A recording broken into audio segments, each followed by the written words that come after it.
дар вилояти Хатлон ҷашни Наврӯзи вилоятӣ дар ноҳияи Фархор баргузор шуд. оғози чорабиниҳои идона бахшида ба Наврӯз аз даромадгоҳи ноҳия шурӯъ гардиданд.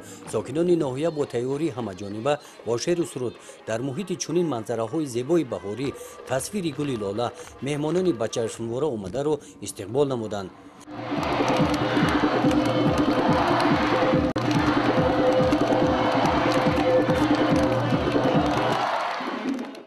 از دامن زال زر تا ساحل پنج نوروز خجسته وطن می آید. معاون سروزیر جمهوری رئیس ولایت خطلان با کاریدن پنبه‌دانه در این ناحیه به کشت کاری بهاری آغاز بخشیدند. درآمد اساسی ساکنان ناحیه فرخور استفاده زمین به حساب رفته آن ثمرناک استفاده برده می شود. بخشیده به جشن نوروز در مرکز ناحیه نمایش و فروش محصولات کشاورزی، نمایش هنرهای مردمی دایر گردیدند.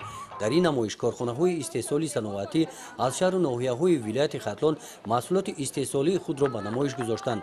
از ناحیه واسه 6 کارخانه استحصالی صنعتی در این نمایش اشتراک نمودند. بخشیده به جشن نوروز توی عروسی 20 جفت نوخانه‌داران و توی خدنسوری 100 نفر کودکان گذرانیده شدند.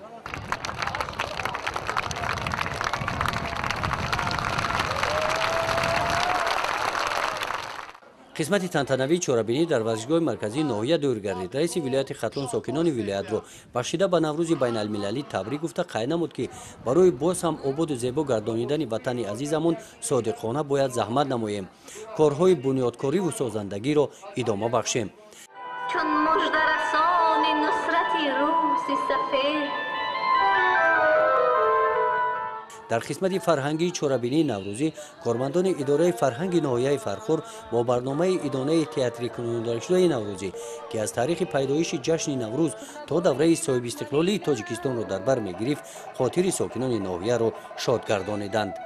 گزارش خواجه نظریف خدای نظر ظهورов از ناحیه فرخور برای برنامه اطلاعاتی نوید.